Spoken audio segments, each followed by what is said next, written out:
اعوذ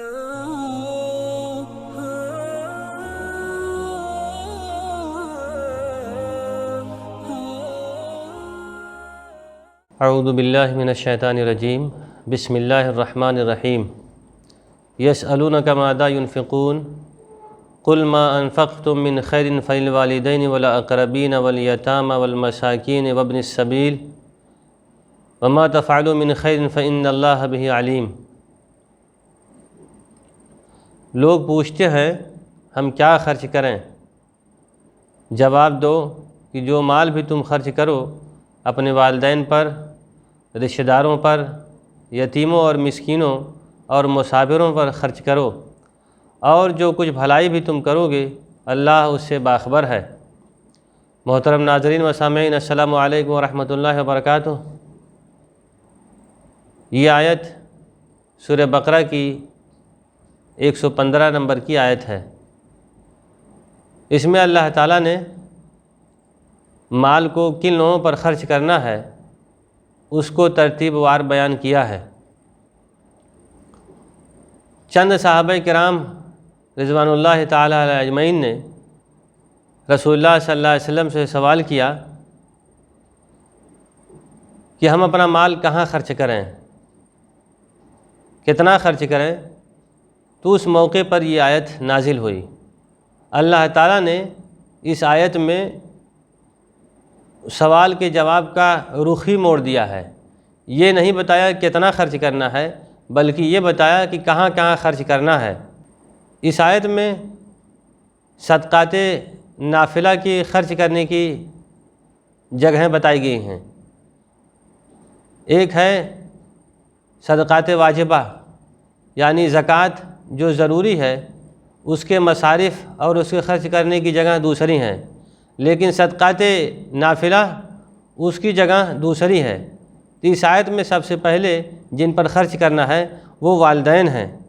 انسان کا اولین فریضہ ہے کہ وہ سب سے پہلے اپنے گھر والوں پر خرچ کرے، اپنے بال بچوں پر خرچ کرے۔ اللہ تعالیٰ نے دوسری جگہ فرمایا وَبِالْوَالِدَيْنِ إِحْسَانًا وَذِي الْقُرْبَىٰ، والدین پر خرچ کرنا یہ افضل ترین صدقہ ہے۔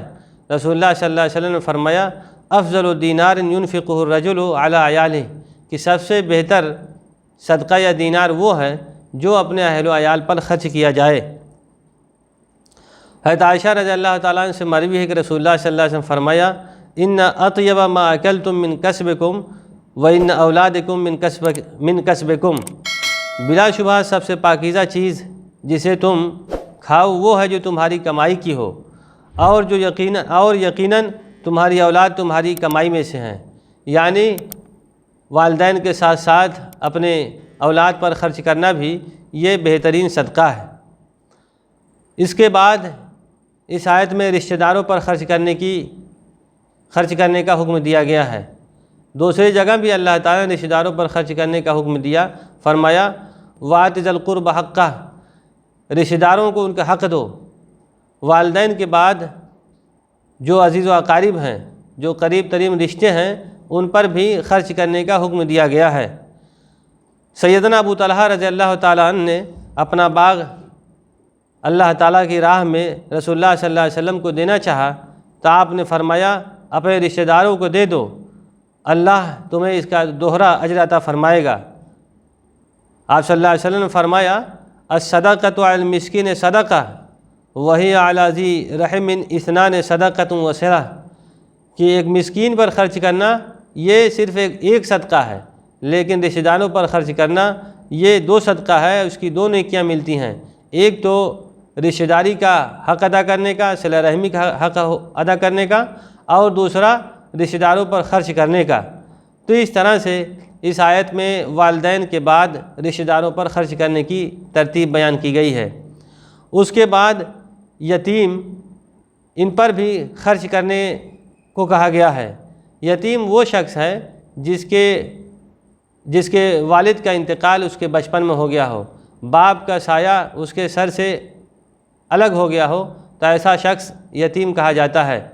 اس پر خرچ کرنے کی بڑی ترغیب اور مختلف انداز سے اللہ تعالیٰ نے مسکین پر خرچ کرنے کا حکم دیا ہے۔ اس کے بعد جس پر خرچ کرنا ہے وہ یتیم ہے۔ یتیم ایسے شخص کو کہا جاتا ہے جو بچپن میں اپنے باپ کے سائے سے محروم ہو گیا ہو۔ ایسے بچوں کو سہارا دینے کی ضرورت ہے، ان کی مدد کرنے کی ضرورت ہے، اور پیسوں کو اور اپنے مال کو ان کے اوپر خرچ کرنے کی ضرورت ہے۔ جو لوگ یتیم پر خرچ کرتے ہیں ان کے لیے جنت کی بشارت دی گئی ہے۔ اسی طرح یتیم کے بعد معاشرے میں مسکین پائے جاتے ہیں، ان کے اوپر بھی خرچ کرنا چاہیے، انہیں بھی اپنے مال و دولت کا ایک حصہ ان کے اوپر بھی خرچ کرنا چاہیے۔ مسکین اس کو کہتے ہیں جو عزت نفس کی وجہ سے، شرم و حیا کی وجہ سے اپنا دست سوال لوگوں کے سامنے دراز نہ کر سکے، اپنے مسائل اور اپنی پریشانیاں لوگوں کے سامنے نہ رکھ سکے۔ جس کے وسائل محدود ہوں، مسائل زیادہ ہوں، وہ مسکین ہوتا ہے۔ تو ایسے شخص پر خرچ کرنے میں بہت زیادہ اجر و ثواب ملتا ہے۔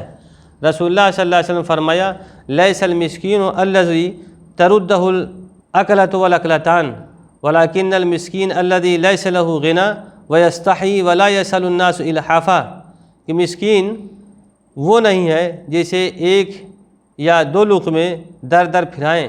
مسکین تو وہ ہے جس کے پاس مال نہیں ہے لیکن اسے سوال سے شرم آتی ہے اور وہ لوگوں سے چمٹ کر نہیں مانگتا ہے۔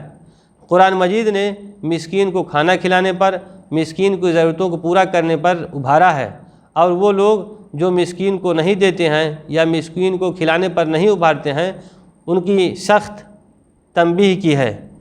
کہا ولا یحض علی طعام المسکین، روز جزا کو جھٹلاتا ہے وہ شخص جو مسکین کو کھانے پر نہیں ابھارتا اور نہیں اکساتا۔ دوسرے مقام پر فرمایا ما سلککم فی سقر قالوا لم نک من المصلین ولم نک نطعم المسکین، کہ جہنم میں جن دو وجہوں سے جہنمی جائیں گے ان میں سے ایک وجہ یہ ہے کہ وہ مسکین کو نہیں کھلاتے تھے۔ تو اس طرح سے یتیم کے بعد مسکین کو کھلانا، ان کے اوپر خرچ کرنا بہت ضروری ہے۔ اس کے بعد اس آیت میں جو آخری خرچ کی جگہ بیان کی گئی ہے یا جن پر اپنا مال خرچ کرنا ہے وہ مسافر ہوتا ہے۔ مسافر میں وہ شخص بھی ہے جس کے پاس اپنے گھر میں مال و دولت نہیں ہو، اور وہ شخص بھی آتا ہے جس کے پاس گھر پر مال و دولت ہو، وہ مالدار ہو، لیکن اس کے دوران سفر کوئی مصیبت، کوئی ناگہانی پریشانی آ گئی ہے اور وہ بے سر و سامان ہو گیا ہو، تو ایسے شخص پر بھی اپنا مال خرچ کرنا چاہیے۔ اس آیت میں مسافر میں بھی مال خرچ کرنے کا حکم دیا گیا ہے۔ رسول اللہ صلی اللہ علیہ وسلم نے فرمایا وَإِنَّ هَذَا الْمَالِ خَزِرَةٌ حُلْوَةٌ فَنِعْمَ صَاحِبُ الْمُسْلِمِ مَا أَعْطَى مِنْهُ الْمِسْكِينَ وَالْيَتِيمَ وَابْنَ السَّبِيلِ، بلا شبہ یہ مال ایک خوشگوار سبزہ زار کی مانند ہے، اور مسلمان کا وہ مال کتنا عمدہ ہے جو مسکین، یتیم اور مسافر کو دیا جائے۔ اس حدیث میں رسول اللہ صلی اللہ علیہ وسلم نے ان تینوں لوگوں کو شامل کیا ہے جو معاشرے کے کم پیسے والے اور جن کے پاس مال و دولت نہیں ہے ان کو شامل کیا ہے۔ اس آیت میں اللہ تعالیٰ نے ترتیب سے مال کن لوگوں پر خرچ کرنا ہے اس کا تذکرہ کیا ہے۔ اللہ تعالیٰ سے دعا ہے کہ اللہ تعالیٰ ہم تمام لوگوں کو اپنے مال کو صحیح جگہ پر خرچ کرنے کی توفیق عطا فرمائے۔ وآخر دعوانا الحمد للہ رب العالمین۔